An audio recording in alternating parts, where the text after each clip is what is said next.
سلام بچه‌ها، امیدوارم حالتون خوب باشه. امروز ما می‌خوایم آموزش این رو بدیم که چجوری با هوش مصنوعی پرسوناژ داخل یک عکس بذاریم بدون اینکه هیچ هزینه‌ای بکنیم.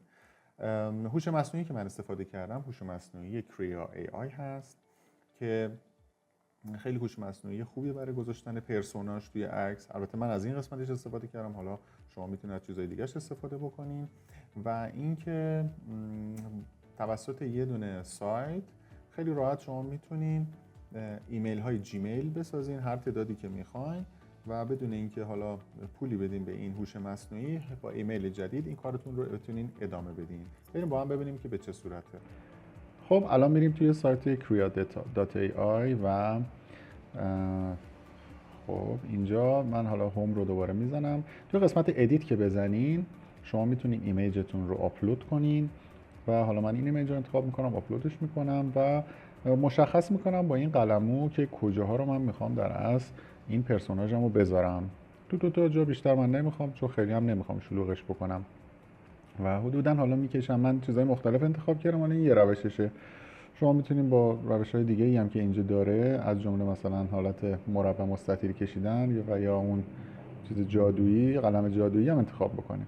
یه پرامپت خیلی کلی می‌نویسم که میگم یک مرد و یک زن در حال کار و جنریتینگ رو میزنم.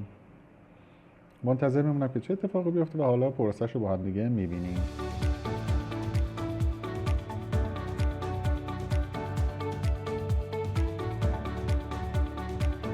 خب الان این دو تا تصویر رو به من داد، یعنی دو تا پرسوناژ رو برای من درست کرد. یکی این آقای هست که به نظر من اوکیه، این سمت چپیه که این خانم باشه، به نظر من هم دستش مشکل داره هم لباسش. پس دوباره میگم که این قسمت رو بیاد برای من بازسازی بکنه و یک آدم جدید توش بذاره. دیگه می نویسم یک خانم در حال کار در دفتر، در یک حالا دفتر کاری منظورمه. اینم که حالا تو فتوشاپ هست که من قبلا درست کردم، اینا رو پاک میکنم براتون و بعدش باید این عکسایی که سیف کردم از سایت کریا بیارم اینجا و ادیتش بکنم. خب این عکس رو میارم، فعلا این آقایی که اینجا هستش برام اوکیه و ماسکش رو باید درست بکنم و بعدش بریم سراغ اون یکی پرسوناژ با هم ببینیم که حالا تو دور تند ببینیم که چجوری این کار انجام میدم.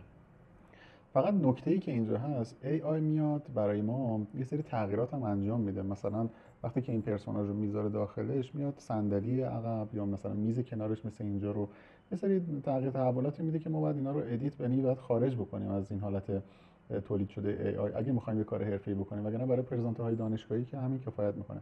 ولی مثلا من چون حالا برای این کار مهم بود که صندلی‌ها و میزا دقیقاً همون حالت خودش رو حفظ کنه از روی عکس، چون عکاس رفته این عکس‌ها رو گرفته، من مجبور بودم که دقیقاً فقط همون در حقیقت اون عکسی که AI بر من تولید کرده، یعنی آدمی که تولید کرده، اونو فقط تو فایلم داشته باشم و بقیه موارد باید همون حالت اورجینال عکس میموند که حالا من سعی کردم با همین ماسک این کار رو انجام بدم.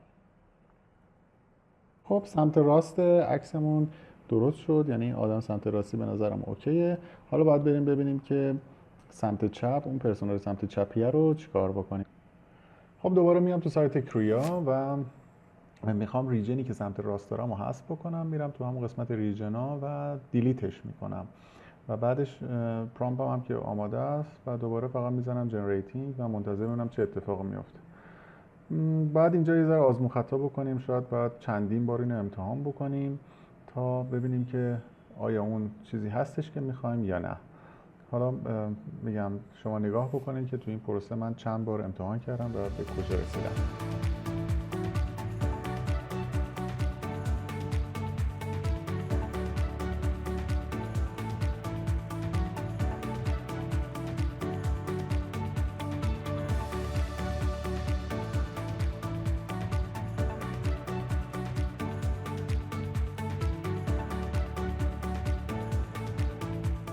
خب به نظرم میادش که الان این قسمتی که درست شده حداقل قسمت پایینش مناسبه. من اومدم گفتم که قسمت بالاش هم یه مستطیل کشیدم و گفتم که این قسمت بالاش رو لباسش رو عوض کن برام و لباسش رو عوض کرد و حالا به نظرم میاد که بد نیست. حالا یه ذره جای کار داره ولی میتونم فعلا همینو ماسک بکنم و ببینم که عکسم به چه صورت خواهد شد توی فتوشاپ. و از این قسمت پایین هم که میتونین فایل رو سیو بکنین. این فلش رو به سمت پایینه، یعنی دانلود بکنین هر عکسی که در حقیقت کار شده و تموم شده.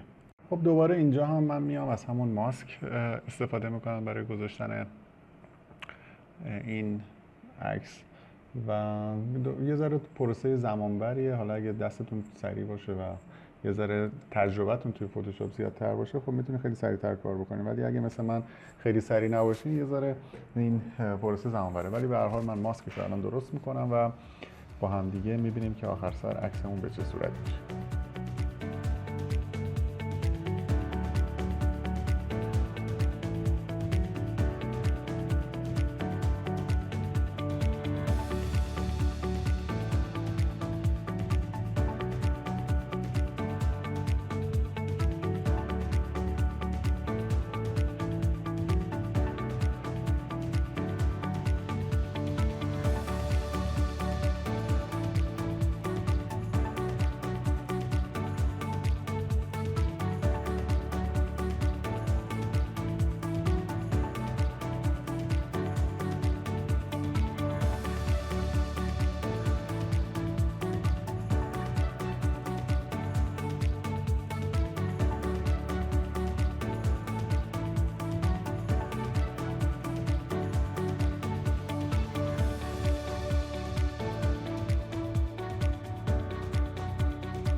خب همونطور که دیدین من یک سری همین حین کار دوباره رفتم تو سایت کریا و گفتم که مثلا دستش رو عوض بکن و یه سری تغییرات همینجوری دادم. حالا خودتون هم شما وقتی کار میکنین متوجه میشین که بعضی چیزا که دیتیل نداره رو شما میتونین هی بهتر و بهتر بکنین و موارد مختلفی رو تست بکنین. البته این که حالا میگم دقیقاً عکستون خیلی ریل بشه و مچ بشه این بستگی به تجربه فتوشاپی خودتون هم داره. یعنی اگه تجربه داشته باشین میدونین که مثلا کجا پرسونج بذارین که راحت ترین حالت ممکن باشه. مثلا این عکسی که من انتخاب کردم این خانومه چون پاش میتونه اصلا کلا جدا باشه و این میلهه که این وسط بود باعث شده بود که من بتونم یه ذره دستم باز باشه و بتونم یه سری تغییراتی رو بدم. و خب حالا این دوتا رو ما گذاشتیم و تموم شد. میریم سراغ یه پرسوناژی که در حال حرکت سمت راست تصویر باشه.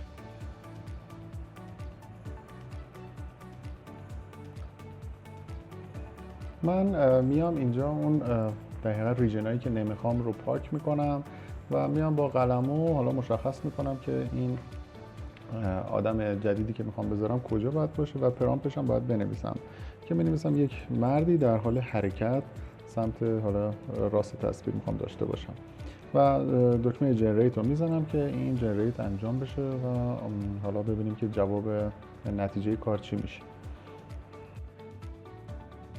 خب بچه حالا من در حال انجام کار بودم که اکانتم پر شد و گفتش که شما باید بخری، ولی خب من نمیخوام اینجا هزینه‌ای بکنم و دوباره میخوام یه ساین اپ بکنم و با یه اکانت جدیدم دوباره بیام و با ایمیل جدید. منتها من اینقدر ایمیل جیمیل ندارم، برای همین از یک سایت استفاده میکنم که این کارو بتونم انجام بدم.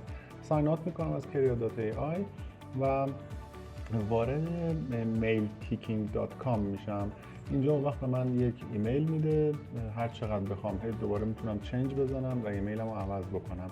اینو کپی میکنم آدرس ایمیل رو، میام ساین اپ میکنم، ایمیل جدید رو میدم، یه پسورد جدید، حالا یه پسورد همون قدیمیه رو میدیم، دوباره کانفیرمش میکنیم، وریفای میکنیم و ساین اپ میکنیم. به ما یه کد 6 رقمی میفرسته به این ایمیل و من میرم تو همین mailteaching.com، تو قسمت این باکس هم میزنم که آپدیت رفرش بکنه و این کد رو کپی میکنم و میارم داخل. حالا من اشتباه کپی کردم، دوباره باید برگردم، بله کپی میکنم، دوباره اینجا اینو واردش میکنم و میبینین که دوباره یه اکانت جدید دارم و این کارو من میتونم تا 100 تا هر چقدر خواستم ادامه بدمش.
امیدوارم که این ویدیو براتون مفید بوده باشه. من سعی کردم که با یک پروژه واقعی این رو به شما نشون بدم که چجوری میشه از AI استفاده کرد. خود من تجربه اولم بودش که از AI برای پست پروداکشن استفاده کرده بودم، ولی نه برای یه پروژه واقعی که باهاش درآمدزایی بکنم و امیدوارم که شما هم بتونید از AI از این به بعد استفاده بکنید، چون احتمالاً آینده ما معمارها و کسایی که حالا کار پست پروداکشن و کارهای گرافیکی میکنن مطمئناً AI خواهد بود و همه باید یه جوری از الان شروع بکنیم که با پیشرفت AI ما هم بتونیم پیشرفت بکنیم. تا ویدیوی بعدی، خداحافظ.